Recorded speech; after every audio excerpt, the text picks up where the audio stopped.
बच्चों, फेडरलिज्म का अगला टॉपिक है how is federalism practice in India. India में फेडरलिज्म को कैसे प्रैक्टिस किया जाता है।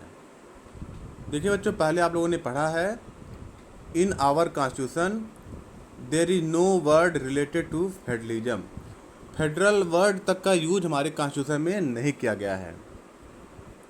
जब किसी भी चीज़ किसी वर्ड का यूज तक नहीं किया गया है तो उसके लिए कोई प्रोविज़न भी नहीं है, कोई व्यवस्था भी नहीं है।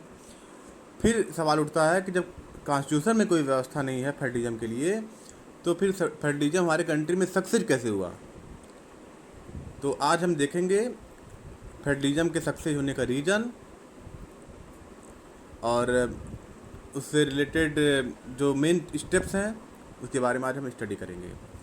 The real success of federalism in India is due to the nature of democratic politics in our country. Federalism के सक्सेस होने का जो मेन काज है इंडिया में, वो है nature of democratic politics in our country. हमारे यहाँ जो डेमोक्रेटिक पॉलिटिक्स है, यही मेन रीज़न है जिससे फेडरलिज्म क्या हो पाया है, सक्सेस हो पाया है। ये डेमोक्रेटिक पॉलिटिक्स क्या है? जैसे आप जानते हैं, India is a diverse country. ये भिन्नताओं का देश है। यहाँ पे कई सारे जोग्राफिकल एरियाज़ हैं, कहीं पहाड़ है, कहीं पठार है, कहीं रेगिस्तान है, कहीं समुद्र है, कहीं कुछ है। तो जोग्राफिकल बहुत सारा डाइवर्सिटी है। इसके साथ साथ लैंग्वेज में डाइवर्सिटी है, इसके साथ साथ रिलीजन में डाइवर्सिटी है, रीजन में डाइवर्सिटी है, एथनिक ग्रुप में चेहरे में भी डाइवर्सिटी है। मंगोलाइट्स कहीं पर रहते हैं, कहीं पर द्रविडियन रहते हैं, कहीं पे आर्यन रहते हैं। तो कई चेहरे में भी क्या है, एक डाइवर्सिटी है। तो इतनी सारी डाइवर्सिटी होने के बाद इंडिया में फेडरलिज्म कैसे सक्सेस हुआ, इसके लिए सक्सेस होने का जो मेन काज था वो था नेचर ऑफ डेमोक्रेटिक पॉलिटिक्स। यहाँ का जो डेमोक्रेटिक पॉलिटिक्स था, यहाँ का जो स्टेट फॉर्मेशन किया गया, जो यहाँ के लीडर्स थे, इन सब की वजह से यहाँ पे फेडरलिज्म सक्सेस हो पाया है। यहाँ का डेमोक्रेसी पूरे वर्ल्ड की डेमोक्रेसी से पूरी तरीके से डिफरेंस है, क्योंकि पूरे वर्ल्ड में इतनी ज़्यादा डाइवर्सिटी शायद ही कहीं पर अवेलेबल हो। इतने सारे लैंग्वेज, 1500 से ज़्यादा लैंग्वेज हैं और इतने सारे रिलीजन हैं। पूरे वर्ल्ड के सारे रिलीजन यहाँ एग्जिस्ट करते हैं। इसके अलावा अलग अलग जो टेरेन एरियाज़ हैं, जो जोग्राफिकल एरिया हैं, जैसे माउंटेन, प्लेटू, डेजर्ट, प्लेन, ये सब इतना वैरायटी है। उसके बावजूद जो फेडरलिज्म यहाँ पे ग्रोथ हो पाया, उसका मेन काज है democratic politics in our country. तो ये डेमोक्रेटिक पॉलिटिक्स के 3 स्टेप हैं। पहला है लिंग्विस्टिक स्टेट, दूसरा है लैंग्वेज पॉलिसी और तीसरा है सेंटर स्टेट रिलेशन। यही 3 मेन कारण है। एक और कारण जुड़ता है डिसेंट्रलाइजेशन। इन्हीं रीजन की वजह से फेडरलिज्म हमारे कंट्री में सक्सेस हो पाया है। ये जो रीजन है, ये है आपके डेमोक्रेटिक पॉलिटिकल रीजन। क्या क्या रीजन है? लिंग्विस्टिक स्टेट, लैंग्वेज पॉलिसी और सेंटर स्टेट रिलेशन। तो हम एक एक करके पढ़ेंगे और जानेंगे कि किस तरीके से ये जो डेमोक्रेटिक पॉलिटिक्स हमारे कंट्री में है, ये फेडरलिज्म में कैसे अपना योगदान देता है। सबसे पहले हम देखते हैं लिंग्विस्टिक स्टेट। लिंग्विस्टिक बना है लैंग्वेज सबसे, तो लिंग्विस्टिक स्टेट मतलब लैंग्वेज के अकॉर्डिंग बने हुए state. In 1947 the boundaries of several old states of India were change in order to create new state. 1947 में अगर आप मैप देखेंगे इंडिया का, तो आप लेफ्ट हैंड साइड में जो मैप है, ये 1947 था, 1947 का मैप था। जो अभी जो मैप है, ये आप राइट हैंड में जो दिख रहा है, ये अभी का मैप है। 1947 के मैप में आप देख सकते हैं जो पहले के स्टेट थे और अभी जो प्रेजेंट का जो स्टेट है, कितना डिफरेंस है। This was done to the boundaries of several old states of India were change in order to create new state. Boundaries change कर दिया गया और नए स्टेट फॉर्मेशन किए गए। This was done to ensure that people who spoke the same language lived in the same state. तो इसमें जो लिंग्विस्टिक स्टेट बनाया गया, लिंग्विस्टिक स्टेट मतलब लैंग्वेज के अकॉर्डिंग स्टेट का फॉर्मेशन किया गया। उसमें देखिए, जैसे कई स्टेट को अगर आप ध्यान देंगे, जैसे गुजरात, महाराष्ट्र, कर्नाटक, तमिलनाडु, केरला, आंध्र प्रदेश, उड़ीसा, ये सब अगर आप स्टेट देखेंगे, ये सब स्टेट फॉर्मेशन किस किस बेसिस पर हुए हैं? ये लैंग्वेज के बेसिस पर हुए हैं। जो लोग गुजराती बोलते थे उनके लिए एक अलग स्टेट बना दिया गया है गुजरात। जो लोग मराठी बोलते थे उनके लिए एक अलग स्टेट बना गया है महाराष्ट्र। जो कन्नड़ बोलते थे उनके लिए कर्नाटक, और जो मलयालम बोलते थे उनके लिए अलग स्टेट बना गया है केरला। तो ऐसे ही लैंग्वेज के अकॉर्डिंग स्टेट का फॉर्मेशन किया गया है। Some states they are created not on the basis of language. कुछ स्टेट लैंग्वेज के अनुसार नहीं बनाए गए हैं। जैसे आप अगर नॉर्थ ईस्ट में देखेंगे, नागालैंड, मणिपुर, मिजोरम, आसाम, ये सब जो स्टेट हैं, या झारखंड, उत्तराखंड, ये सब जो स्टेट हैं, ये मेनली लैंग्वेज के अकॉर्डिंग नहीं बनाया गया है, ये बनाया गया है कल्चर के अकॉर्डिंग। अगर आप जाएंगे नागालैंड में, नागालैंड का कल्चर अलग है, मणिपुर का कल्चर अलग है, मिजोरम का कल्चर अलग है। नागालैंड में मेनली आपको नागा जो ट्राइबल हैं वो आपको मिलेंगे, मिजोरम में आपको मेनली मिजो ट्राइबल्स मिलेंगे। तो ये सब कल्चर और एथनिसिटी के अकॉर्डिंग स्टेट बनाए गए हैं। ऐसे ही अगर आप पहले उत्तर प्रदेश को आप 20 ईयर्स पहले देखेंगे, तो उत्तर प्रदेश उत्तराखंड उत्तर प्रदेश में ही था, लेकिन उत्तराखंड को एक अलग स्टेट बनाया गया। क्यों स्टेट बनाया गया? उत्तराखंड या झारखंड को अलग स्टेट क्यों बनाया गया?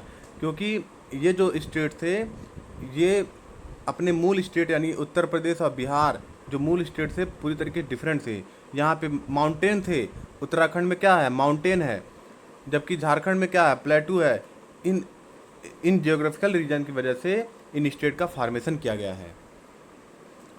Initially some national leader fear that formation of linguistic state could damage the unity of country, but actually it made the country more united. देखिए, जब ये स्टेट बनाए जा रहे थे अकॉर्डिंग टू लैंग्वेज, यानी लिंग्विस्टिक स्टेट जब बनाए जा रहे थे, तो कई लीडर डर रहे थे कहीं ऐसा ना हो कि हमारे कंट्री के यूनिफिकेशन में प्रॉब्लम आ जाए, कहीं ऐसा ना हो कि बाद में ये स्टेट सेंटर से अपने आप को अलग सेपरेट होने लगे। लेकिन ऐसा नहीं रहा, इसके उलट क्या हुआ? Actually it made the country more United. इससे जो लिंग्विस्टिक स्टेट बनाने से क्या हुआ, हमारी कंट्री और यूनाइट हो गई और मतलब मजबूत हो गई। अगला पॉलिसी क्या यूज किया गया? अगला डेमोक्रेटिकल पॉलिटिक्स के में और क्या यूज किया गया जिसके फेडरलिज्म को बढ़ाने के लिए? तो पहला आपने देखा कि स्टेट यहाँ पे फॉर्मेशन किए गए, लिंग्विस्टिक स्टेट बनाए गए, जिसकी वजह से स्टेट को वैल्यू मिला। स्टेट को वैल्यू मिलना मतलब फेडरलिज्म को बढ़ावा मिलना। तो यहाँ पर फेडरलिज्म का वैल्यू हुआ, बढ़ा। और अगला देखिए language policy. Our constitution did not give the status of national language to any one language. हमारा कॉन्स्टिट्यूशन, हमारा संविधान किसी भी एक लैंग्वेज को नेशनल लैंग्वेज नहीं एक्सेप्ट करता है। There are two official language, Hindi and English, for the working of the central government. दो ऑफिशियल लैंग्वेज बनाए गए हैं। ऑफिशियल लैंग्वेज क्या होते हैं? जैसे सरकारी काम काज के लिए जो लैंग्वेज यूज किए जाते हैं उन्हें बोलते हैं ऑफिशियल लैंग्वेज। तो दो ऑफिशियल लैंग्वेज बनाए गए हैं, एक हिंदी और एक इंग्लिश, दो लैंग्वेज बनाया गया है। लेकिन ऐसा नहीं है कि बाकी लैंग्वेज को डिमोरलाइज कर दिया गया है, बाकी लैंग्वेज को भी वैल्यू रखा गया है। Beside Hindi there are 21 other language. Hindi के अलावा जैसे आपको बताए थे 1500 लैंग्वेज हैं। उन लैंग्वेज को अगर कंसंट्रेट किया जाए, जैसे हिंदी में कौन कौन सी भाषाएं हैं, उपभाषाएं हैं, जैसे भोजपुरी, मैथिली, हरियाणवी और ब्रज, ठीक है, राजस्थानी, ये सब हिंदी के ही पार्ट हैं। तो इन सबको मिला करके हिंदी बना गया। ऐसे ही पूरे मिला करके 22 लैंग्वेज इंडिया में रिकॉग्नाइज्ड हैं। इंग्लिश एक फॉरेन लैंग्वेज है, तो 22 लैंग्वेज को रिकॉग्नाइज किया गया है शेड्यूल लैंग्वेज में कॉन्स्टिट्यूशन के द्वारा। मतलब इसका संरक्षण देना संविधान की जिम्मेदारी है, यानी गवर्नमेंट की जिम्मेदारी है इन लैंग्वेज को। 22 लैंग्वेज जो है इनको प्रिजर्व करना, यानी इनको प्रेफरेंस करना, इनको वैल्यू देना, ये हमारे कॉन्स्टिट्यूशन ने बकायदे इनके लिए प्रोविज़न किया गया है। अगर इतना ज़्यादा प्रोविज़न है कि अगर कोई छात्र है, अगर कोई पेपर दे रहा है, तो अगर वो चाहे तो अपनी भाषा में, जैसे मान लीजिए कोई भी सेंटर का पेपर है, आईएएस का पेपर है, कोई भी पेपर, तो कोई भी स्टूडेंट अगर चाहे तो वो अपने लैंग्वेज के अकॉर्डिंग पेपर को दे सकता है। ये पूरा प्रोविज़न हमारे कॉन्स्टिट्यूशन ने कर रखा है।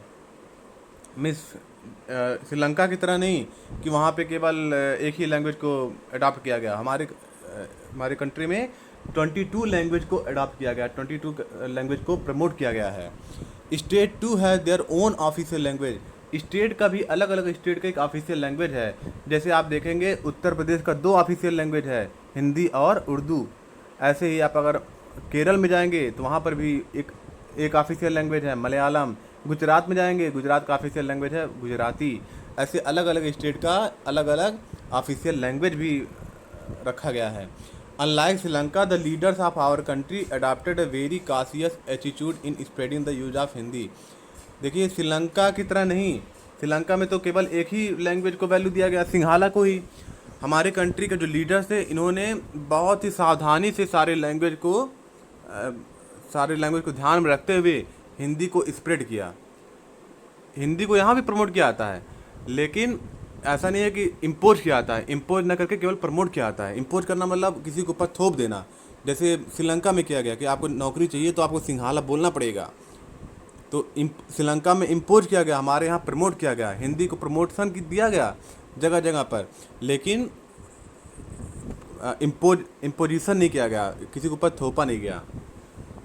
कॉन्स्टिट्यूशन में हमारे मेंशन किया गया था कि 1965 के बाद इंग्लिश लैंग्वेज को ऑफिशियल लैंग्वेज नहीं बनाया जाएगा, केवल हिंदी ऑफिशियल लैंग्वेज रहेगा।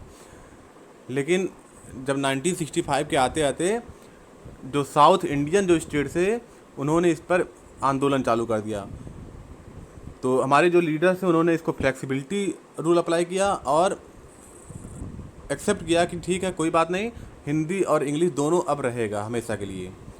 हिंदी इंग्लिश दोनों ऑफिशियल लैंग्वेज रहेगा। नहीं तो हमारे कॉन्स्टिट्यूशन ने 1965 में ये दे रखा था कि 1965 के बाद केवल हिंदी ही ऑफिशियल लैंग्वेज रहेगा। लेकिन क्योंकि डिमांड था, साउथ इंडियन जो सिटीजन थे वहाँ की मेन भाषा क्या, वहाँ की मेन भाषा जो उनका लोकल लैंग्वेज, उसके बाद इंग्लिश बोलते हैं सबसे ज़्यादा। वो केरला में पहले मलयालम बोलेंगे, फिर इंग्लिश सबसे ज़्यादा बोलेंगे। तो उन लोगों की डिमांड पर सेंट्रल गवर्नमेंट या कॉन्स्टिट्यूशन में ये फिर से अमेंडमेंट करा गया कि हिंदी के साथ इंग्लिश ऑफिशियल लैंग्वेज कंटिन्यू बना रहेगा। Promotion of Hindi continue to be the official policy of the government of India. अभी भी हिंदी को प्रमोट किया जाता है। जैसे आप देखते होंगे स्वच्छ भारत अभियान, ये इसका नाम यही है, स्वच्छ भारत ही है कि पूरे इंडिया में कहीं भी जाएंगे यहाँ पे देखिए आप स्वच्छ कहाँ का शब्द है, हिंदी का शब्द है। ऐसे ही बेटी बचाओ बेटी पढ़ाओ जो आपका स्लोगन है, ये भी हिंदी में है, ये भी पूरे इंडिया में चलाया जाता है। तो कहीं ना कहीं जो अभी भी प्रमोशन ऑफ हिंदी ये कंटिन्यू किया जा रहा है, क्योंकि जब एक लैंग्वेज पूरे कंट्री में रहेगा तो उससे डेवलपमेंट में इजी होगा। लेकिन फिर भी इम्पोज नहीं किया जाता है, प्रमोट किया जा सकता है बस। यहाँ पर देखिए फेडरलिज्म कितना अच्छे से रनिंग कर रहा है हमारे कंट्री में। जो स्टेट का रिलीजन है उसको कितना वैल्यू दिया जा रहा है। यहाँ पे आप देख सकते हैं 22 जो लैंग्वेज हैं, जो शेड्यूल लैंग्वेज है जिनको संविधान में सुरक्षित रखा गया है। असमीज, बंगाली, बोडो, डोगरी, गुजराती, हिंदी, कन्नड़, कश्मीरी, कोंकणी, मैथिली, मलयालम, मणिपुरी, मराठी, नेपाली, उड़िया, पंजाबी, संस्कृत, सैंथली, सिंधी, तमिल, तेलुगु, उर्दू। और राइट हैंड में जो मैप दिया है देखिए कहाँ के लोग कौन सी भाषा बोलते हैं। अब अगला है centre state relation. Centre state relation की वजह से भी फेडरलिज्म हमारे यहाँ पे प्रैक्टिस किया जाता है। For a long time the same party ruled both at the centre and in most of the state. बहुत लंबे समय तक, जब इंडिया फ्रीडम गेट किया 1947 में, उसके बाद 3 प्राइम मिनिस्टर बने। पहले प्राइम मिनिस्टर थे जवाहरलाल नेहरू, उसके बाद लाल बहादुर शास्त्री, फिर इंदिरा गांधी। इंदिरा गांधी तक के समय में सेंटर और स्टेट में लगभग सेम पार्टियां थी। INC ही था, इंडियन नेशनल कांग्रेस ही सेंटर में भी था और स्टेट में भी था। When the ruling party at the state level was different. और कुछ एक आध दो जगहों पे जो रीजनल पार्टियां भी थीं, जो वहाँ की रीजनल पार्टियाँ, स्टेट पार्टियाँ भी थीं, लेकिन जहाँ पर ऐसा होता था, जहाँ पे रीजनल पार्टियाँ शासन करती थी, उस जगह पर अक्सर सेंट्रल गवर्नमेंट उस स्टेट गवर्नमेंट को क्या करती थी, डिसमिस कर देती थी। अक्सर क्या करती थी, जहाँ पर रीजनल पार्टियाँ हुआ करती थी, जैसे मान लीजिए सेंटर में आईएनसी है और तमिलनाडु में एआईडीएमके है, तो एआईडीएमके गवर्नेंस चल रहा है तमिलनाडु में और सेंटर में चल रहा है आईएनसी उस समय में। तो क्या करती थी गवर्नमेंट की, उस तमिलनाडु गवर्नमेंट को हमेशा प्रेशर में रखती थी और चाहती थी कि वहाँ पर भी आईएनसी ही रहे, और टाइम टाइम पे डिसमिस कर देती थी गवर्नमेंट को ही। वहाँ पे राष्ट्रपति शासन, राज्यपाल शासन, सॉरी राष्ट्रपति नहीं, राज्यपाल शासन ही अक्सर लग जाता था वहाँ पे। तो when the ruling party at the state level was different, the party that ruled at the center tried to undermine the power of the state. All this changed significantly after 1990. 1990 आते आते ये सब बदल गया. This period saw the rise of regional parties, political parties in many states of the country. 1990 आते आते कई regional पार्टियों का राइजअप हुआ, जैसे यूपी के जो बसपा सपा, बिहार के आरजेडी, जेडीयू और बंगाल की तृणमूल कांग्रेस, ये सब 1990s की ही पार्टियां हैं। उससे पहले पार्टियां नहीं एग्जिस्ट करती थी। 1990 के दशक की ही ये सब पार्टियां हैं। ये सब पार्टियां जब राइज हुई तो कई स्टेट ऐसे बन गए जहाँ पे रीजनल पार्टी गवर्नेंस करती थी। अब क्या होता था कि सेंटर में किसी पार्टी को मेजॉरिटी वोट नहीं मिलता था। जब मेजॉरिटी सीट नहीं मिला है तो गवर्नमेंट कैसे फॉर्मेशन करेंगे?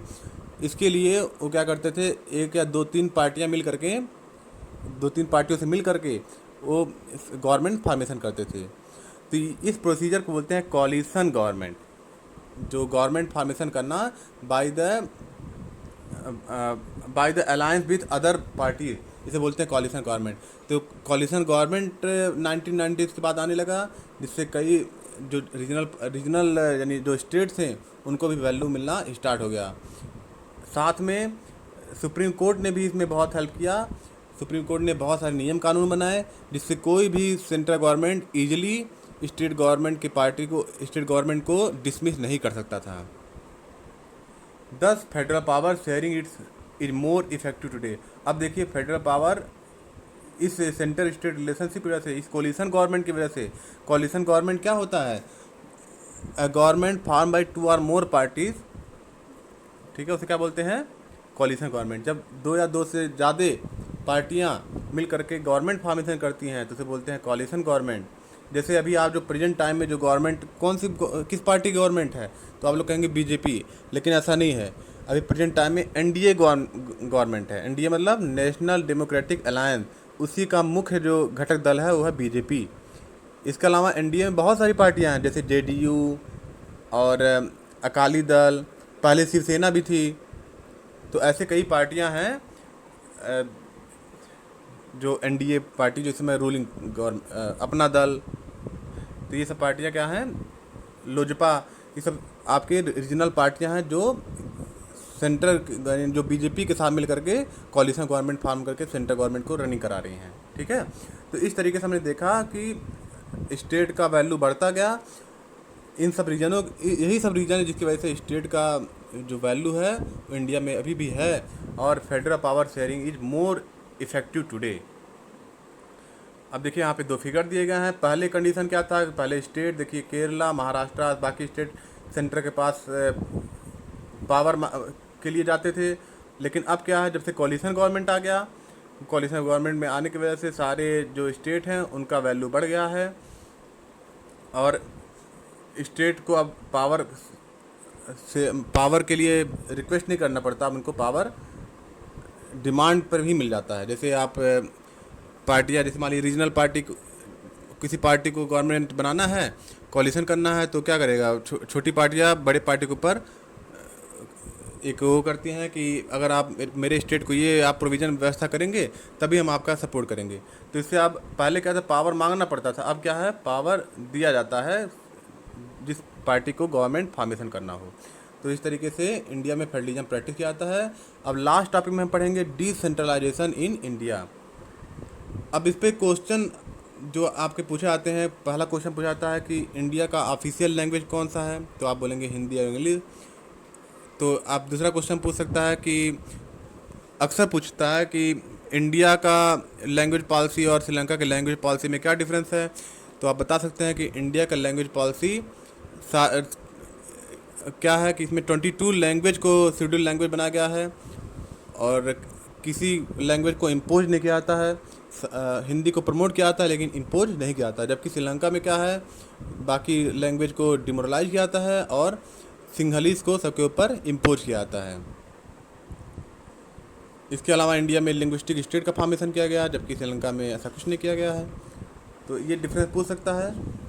और क्वेश्चन आ सकता है कि